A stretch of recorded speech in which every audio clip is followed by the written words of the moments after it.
Yeah, and like when you have this championship, you become a target, not just for people who want to win the championship, but for fans that either love you or hate you, right? Yep. They'll feel something about you.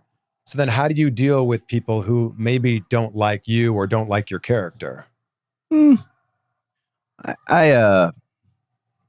ever watch the show Parks and Rec? Yeah. Okay, so there's a really great, you'll probably know the episode.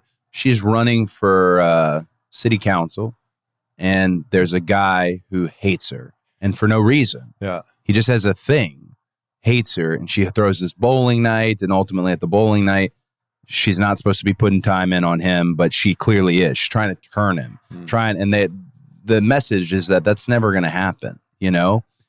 With me, that's where I feel very comfortable these days. Is I'd rather rock and party with the people who were part of all this and the fans versus. It's nice to prove fans right. It's also nice to prove critics wrong, but it's not my main focus. I feel like for a long time, chip on the shoulder, you wanted to turn them, change them, and you can to some degree. But I feel like when you do that, you discard the ones who are right there. Like, hey, we got your back. Why are you so focused on this, you know? Yeah, and I don't know if everybody sees all of the work that you put in behind the scenes. Yeah. Like champion schedule is a real thing, right? Yeah.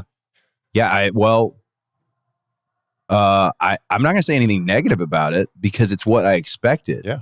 But it's gotten to the point now where there's a really nice, I won't name his name because I don't want to blow his spot, but there's a really nice young man in talent relations that WWE has now. In addition to Brian, who's sitting off camera here. Last week was the first time ever we sat down in my locker room and said, hey, here's the week. It's now at that point where it's, hey, here's the week. And on paper, here's your itinerary. I actually think it's really cool, but it's just with home life, 3-year-old daughter, all of that.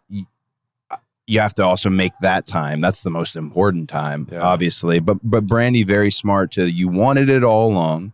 And she's been that way since I won the Royal Rumble in San Antonio. She was the first person who, when I kind of complained or got a little mad about something, she said, this is a world champion schedule. And I thought, well, what you wanted. So, yeah.